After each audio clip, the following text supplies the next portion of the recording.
I have got a talk to give today, you'll be glad to know, hopefully. And it's about all of the small things that you can do as a developer to kind of level up your skills. And it's not necessarily technical focused. Actually, it's just a loosely related collection of jokes, really, with slides in between.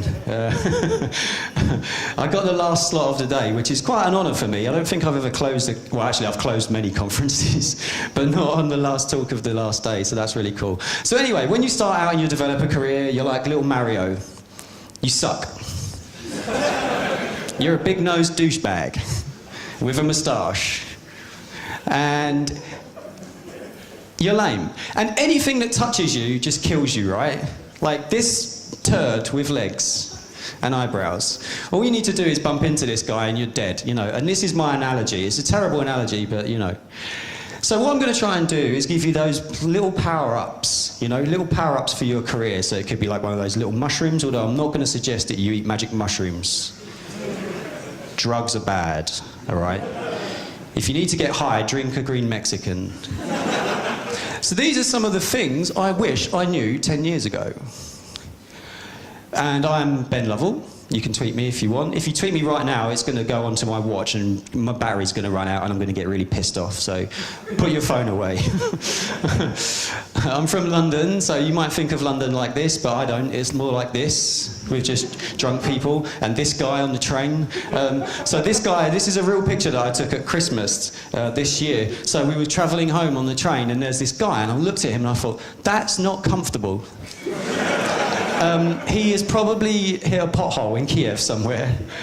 So I thought, you know, so I went up to him and I was pretty drunk as well and I woke him up and I was like, I gave him a little shake. I was like, guy, are you okay? And he said, fuck off. No, wait, he said, fuck off, I'm doing yoga. What the shit? I was like, well, fuck you, buddy. So there was an eclipse a while ago. This is a talk I've given before, and this was topical at the time, like 16 years ago, when there was an eclipse. But just bear with me. So there was an eclipse, and one of the things that you learn about eclipses is that you don't ever stare into the eclipse, right? That's the thing that you never do. Don't ever stare into the eclipse. It will fuck up your eyes and your mind.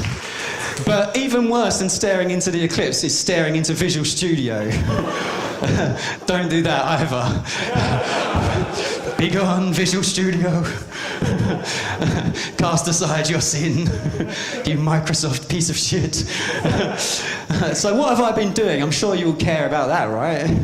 I'm an interesting guy. So I had a meat-along pizza the other day. That was cool. Well, that made me happy. What else? Oh, my friend had a baby. And what else? Oh, so I went to anger management with Bojidar. This is Bojidar. He's an angry guy, you know, so I've been helping him through his problems. Also, I bought an Apple Watch. That's my wrist, it's quite hairy. What a piece of shit that is. It never fucking works. The battery runs out all the time. It's fucking bullshit. Like, what's the weather? And it's like, fuck you. So I'm a freelance developer now. I've started my own company. I've pondered long and hard about a name for the company. Then I just flipped the table and called it Ben Lovell. But it's really cool because I can do this like these really great trolls now. So when somebody phones and says, hi, and I say, hello, you're speaking to Ben Lovell. And they're like, oh, hey, Ben. I'm like, who can I direct you to? And they're like, well, I want to speak to you. I'm like, hello, this is Ben Lovell. Who can I direct you to? And I make them say, I want to speak to Ben. I'm such a douche. So anyway, I work for this company at the moment, and I'm teaching students how to write Ruby and JavaScript as well. Or actually, I'm teaching them to hate JavaScript and write Ruby. It's in this beautiful house in the middle of nowhere. It's absolutely amazing. And I'm going to start my talk in earnest by speaking about language zealotry. So this is the kind of dictionary definition of language zealotry, right? Fanatical and uncompromising pursuit of religious, political, or other ideals. So let's start with this guy. Oh yeah. Mm-hmm. Who likes PHP? Me too. I like PHP. What about head? Yeah. No, I like PHP. PHP is really good. It's great for people to get into web development. I guess a lot of us kind of graduated from PHP. Actually, that's a lie. PHP is a huge pile of shit. This guy. Who knows this guy? Go. What do you think about Go? It's pretty cool, right? No, it's not. It's a pile of shit. With a child poking it with a stick. Yeah, it's a bunch of small piles of shits operating concurrently. each pile of shit getting its own time slice. Yeah. Yeah. Yeah, exactly. Each pile of shit in its own Docker container. Yeah. Who fucking takes their kid out for a day of poking shit? He's like, hey son, what should we do today? He's like, I don't know, Dad, why don't you take me to the park? And he's like, no, I've got an idea, let's go and poke some shit. And the kid's like, fuck you, Dad. You're an arse. Oh my God. This shit. So in our course, one of the instructors said, we were teaching JavaScript, and he said, there was like this kind of weird mnemonic where he said, Java is, what was it? Bollocks. Java is to JavaScript as car is to carpet. Does that make sense? It's about the relationship between the two. It's basically just a stem of a word. I would prefer to say, Java is to JavaScript as fuck is to fuck this shit. No, JavaScript's great, isn't it? It's a nice language. No, it's not. It's a pile of shit. It's this big, steaming pile of shit. Right?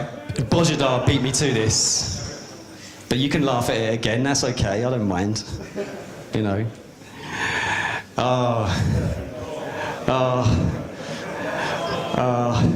I'm sorry. Sorry. I'm sorry. I'm gonna do it. I'm gonna do it. 10 reasons not to learn Ruby. This guy. Number 1, it's shit. Number 2, it's shit. And you get the rest, right? If Mats was here now. Poor Mats. Oh, fuck. So, obviously, Rails isn't a language, is it? But, I mean, it kind of is, really. Yeah, Rails is bad.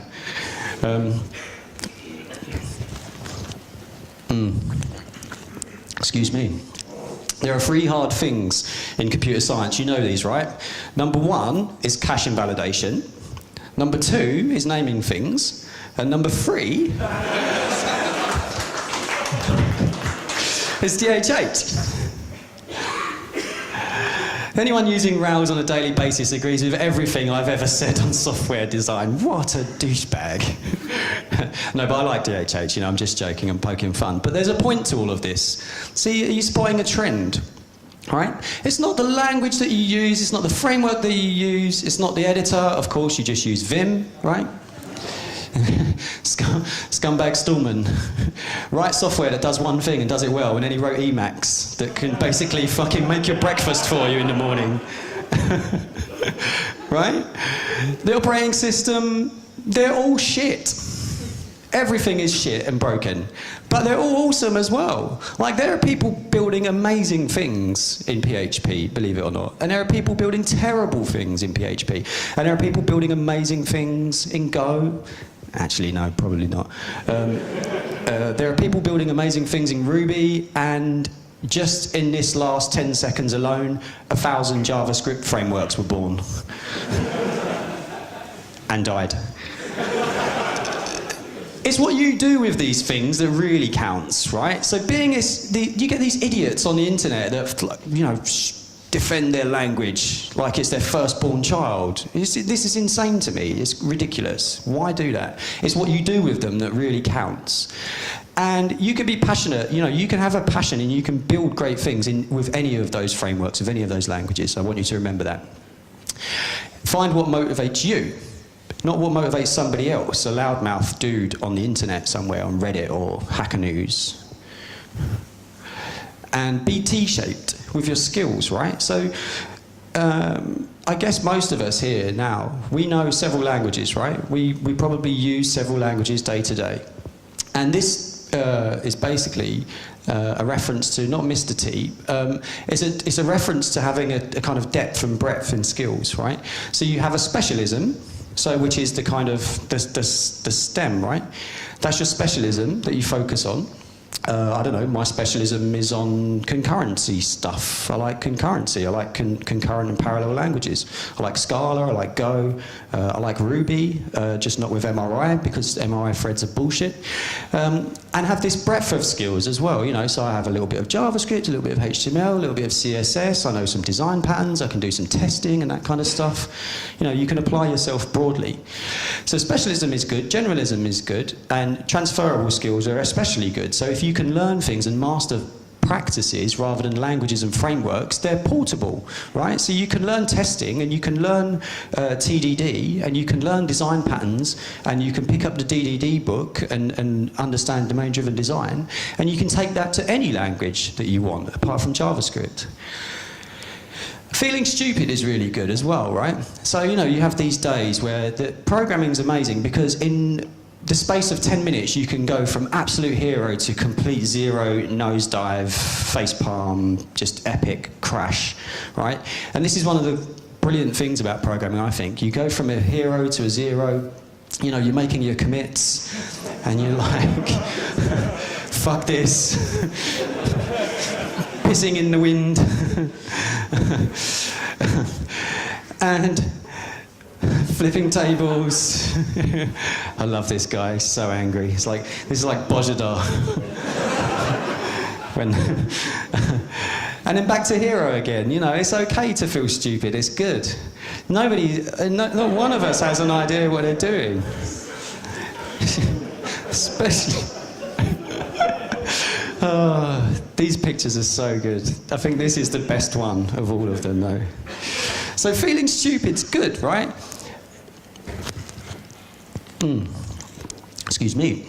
Feeling stupid's good because it means you're learning something. That's always good. So you need to challenge yourself, right? You need to be constantly challenging yourself. There's a simple kind of heuristic. If you feel stupid, it means you're learning something, right? If you don't feel stupid, you've mastered something, or you know, you've mastered the application of that specific language or framework. It's easy to get comfortable, right? When you feel stupid, it means you're challenging yourself, and you should strive to do that. You'll be amazed with what you can achieve. So building software, in my view, is inherently a people problem. I hope people would agree with me. It stands to reason that the best software developers are also the best communicators. So effective communication is really key. So I have some advice about communicating. Try not to swear. No, I'm joking. Number one, always assume good intent. When you speak to somebody, it's easy to have your kind of inherent biases, and you know, you almost see what they're saying from a very specific viewpoint, a narrow viewpoint sometimes as well. But just as a general rule of thumb, if you assume good intent, when somebody's trying to communicate an idea to you, or they're trying to explain a problem to you, or they're trying to tell you how to do something, you can put yourself in two places. You can put yourself in this defensive place where you assume that they don't like you, they hate your approach, they hate what you're doing, they hate what you're wearing, they hate your Apple Watch, which is really nice, it's got Mickey Mouse on it, but it's actually a piece of shit otherwise. Number two, just fucking listen. Try and listen to people. Try and listen to what people say to you occasionally. Like, I'm terrible with this, so what will happen is somebody will come up to me and say, hey Ben, I wanted to talk to you, and then I'll just literally talk at them for half an hour, just like non-stop, and then they'll draw a breath and they'll just think, fuck this guy, and turn around and walk off and talk to somebody else who can have a conversation. So just try and listen for once. That's good advice for me as well. And number three is don't be an asshole. It sounds obvious, right? Like, who here hacks on the Linux kernel? Does anyone hack on the Linux kernel? No? I mean, I'm not going to suggest that doing that gives you the right to be an asshole, but, you know, Linus has got some things to be angry about. But, which leads me nicely onto this guy. Mr. Beard. Mr. Freedom Beard. So this has got absolutely nothing to do with the talk at all, but it's just a gratuitous chance for me to make some jokes. So I read this the other day, and it's kind of stopped me in my tracks. So you've got Stallman, friend asking him to watch a video with her that she was going to display on her computer using Netflix, and he declined, saying Netflix is such an affront to freedom that I could not be party to its use under any circumstance whatsoever. So he's like, hey, babe, want to watch a movie? Yeah, sure. Yeah, let's watch Netflix. Affront to freedom! Fucking hell. Why? And this is Stallman. Forever alone. It was funnier in my head, I'm sorry. So another thing is understanding how you influence people, understanding your influence, whether that's positive or negative. And being a good influence. And this works both ways, up and down the food chain. So generally you'd think you would influence people that are more junior than you in your team, but it's not always true. You know, the junior people can influence the more senior people in the team. It goes up and down the rank, I guess you could say, or the ladder. And understand how you influence people and what being a positive influence really means. A good thing is, you know, some of you will probably do kind of the 5-minute stand-up meetings in the morning, right? And you walk in and you're all fresh and you're like really excited about doing some JavaScript, like everything's great with the world. You know, you came in, you had your coffee, you're ready. You're like, you're going to kill it. And then you stand there, you're in your stand-up, and it comes around to you, and you're like, yeah, yesterday I wrecked shit, made some really cool stuff with JavaScript. Today I'm going to do loads of great stuff with JavaScript. It's going to be so great, it's brilliant. And there's nothing in my way. And then it goes to the next guy, and he says, yeah, so yesterday I did some JavaScript. Yeah, it was a bit dull, really. Had a few problems, didn't really get them sorted out. I thought today I'd have another go at it, yeah, you know. And that's just fucking sucked the life out of everybody in that circle, hasn't it? As JavaScript can do. As only JavaScript can do. So understand that, you know, try and be a positive influence. Positivity is a good thing, and people generally describe me as quite a positive person, and I like that. Oh, gosh. Pull requests. So, you know, it's how most of us communicate day to day, right? We spend a lot of our time in these things, right? And, you know, they can be harmonious, and they can be tranquil, and they can share knowledge, but they don't, do they? It's fucking conflict, and it's fucking war, and it's fucking opinion, and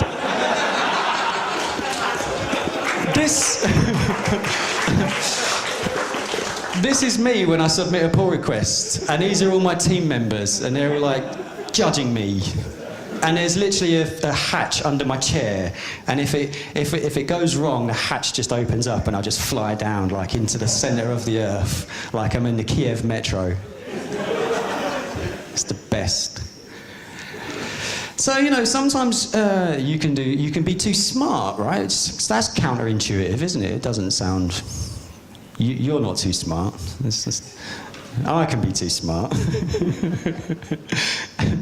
Right?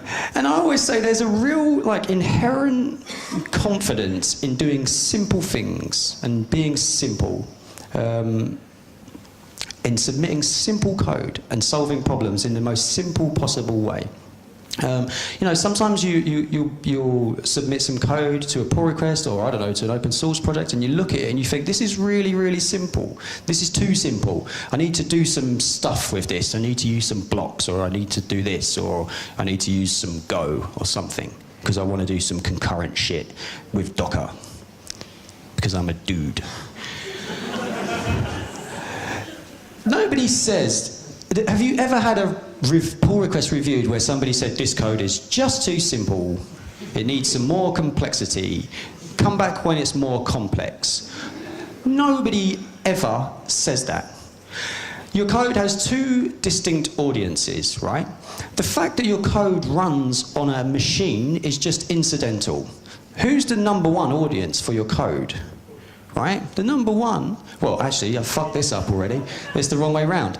So is it the cold calculated machine, Or is it number 2, the kind of warm and wonderful human? And it's about understanding that your code is a communication tool, just like your face and your mouth and your hands and your ears and your eyes and your Apple Watch. Does anyone have an Apple Watch, by the way? I do. If you want to buy it, you can, because it's great. Oh, shit, the bed. So who do you optimise for? You know, do you optimise for this cold and calculated machine? Or do you optimise for your warm and friendly fellow human being? And understand the constraints as well. So nobody writes crap code for the sake of it,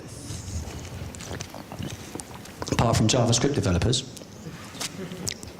Some of them make a living from doing it. Understand the constraints and communicate your constraints. Very rarely do you get an infinite amount of time to solve a problem, right? There's generally time constraints, and there are other constraints, environmental issues, not like pollution and stuff, but issues in your environment, in your work environment. You know, you need to move on to the next task, or you need to interface with a particular system or piece of code that you don't like. You know, nobody ever gets this kind of beautiful greenfield opportunity to build projects from scratch all the time. There's always constraints, so make them known. And understand that somebody submitting code for review will have developed that software with constraints. So this is a really great saying that I really love, and I teach my students all the time. First you make it work, and then you make it right, and then you make it fast. I mean, most of the time we're just about getting to the make it work stage, unfortunately. Perfection is the enemy of done. Of course it is. That's a really great saying as well. And then there's this guy. I've got no fucking idea why this oh yes I do. So this is Hacker Man, right? Does anybody see this guy yet? Yeah, it's fucking great, isn't he? He walks in, has he got he has a Nintendo Power Glove there as well. It's excellent. How are we doing for time? Tough luck. I'm not even a quarter of the way through yet. No, I'm joking. So asking for help as well, don't be afraid to ask for help. You know, I get these senior people, I consult sometimes on gigs, and you'll get these people that just go off into the weeds for days and days at a time, just stuck on something really small and stupid that could just be solved by just asking for help. So don't be afraid to ask for help. It's not a sign of weakness, it's a sign of strength. Obviously, career mobility is really important. If you want to make money, you need to be mobile with your career. Move around, build up actually don't build up a tolerance. Break down your tolerance for bullshit.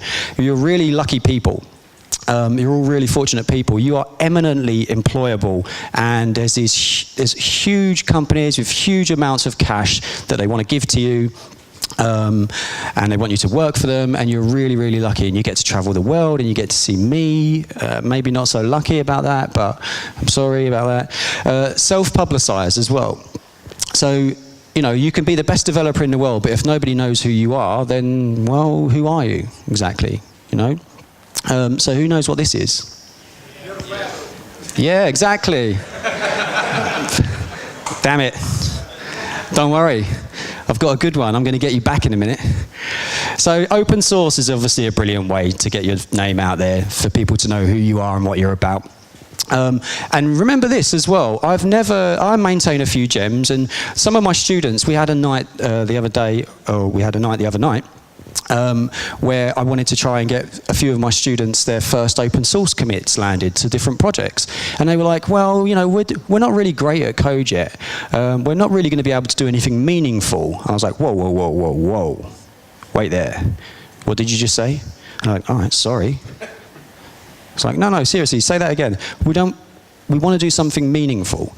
Every single contribution, no matter how large or how small, it could be a single character change, it could be a typo fix in a README, it could be anything, you know, removing trailing white space. No open source project maintainer is going to tell you that a contribution is too small. Quite the opposite, in fact. These are the kind of things that just get merged like that, right? Who knows what that is? It's Eric's shower. Where's Eric?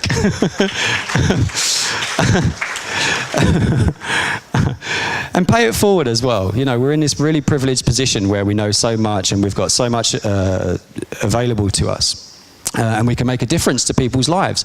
Rouse Girls is this really cool thing that you can do. If you've not done it before, you really should do it. And you're basically teaching people how to write code. And there are people that go on to be great developers. You know, they get jobs and they make it their life. It's brilliant. It's amazing. And you can tweet. You know, people get to know you through Twitter.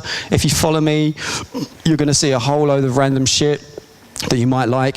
You can write a blog, you can go to conferences, which is kind of silly because you're already at a conference, so well done for doing that. But you can also go to meetups and user groups, and I would encourage you actually to go to user groups and meetups that don't fall within your usual kind of set of skills, like for different languages and stuff. I mean, go to a JavaScript meetup and just, I don't know, just troll everybody. No, don't do that. You can speak as well. Wow, this is me on stage. Woohoo! I've got no idea what I'm doing. Like, I honestly thought this when I first started speaking. That was my very first Ruby conference that I spoke at. Who was there? You were there. You were there. Did you enjoy it? Yes. Yeah, you spoke as well, right? Yes. Yeah, I remember. Yeah, right. And it was just an amazing experience and fucking terrifying as well. Like, no offense to you, but there was, where you are now was Matt's in the front row. I'm like staring at Matt's as I'm talking. And next to Matt's is like Koichi. And next to Koichi was like Steve Klapnick. And like, I just thought I don't know, if the stage fell on these people now, the Ruby community would be over. And it did go through my mind.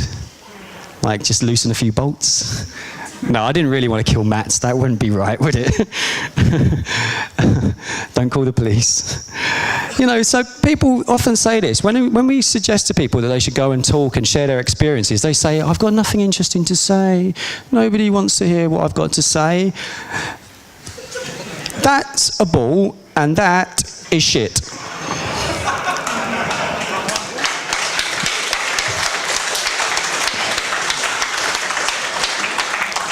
That really is the biggest pile of shit in the world. Like, if I can get up here and be invited back to conferences to speak year after year, someone's going to figure me out soon enough, I'm sure. Anyone can do this. Everybody does interesting stuff on the daily. Everybody's doing interesting things, building interesting products, solving interesting problems. You know, you can talk about anything. Oh, my hair's going to set on fire if I go on stage. Oh, it doesn't. Trust me. My hair just looks like it's on fire. It's just my genes. Thanks, Mum and Dad. It's too hard. Oh, it's so hard. Everything that's good is hard to do, right? Otherwise, it wouldn't be good, right? And remember, you need to challenge yourself. But remember as well, you're not the count of your followers, and you're definitely not the count of your GitHub stars, and you're definitely not your RSS contributions, and you're most definitely not a unicorn, and neither am I. Thank you.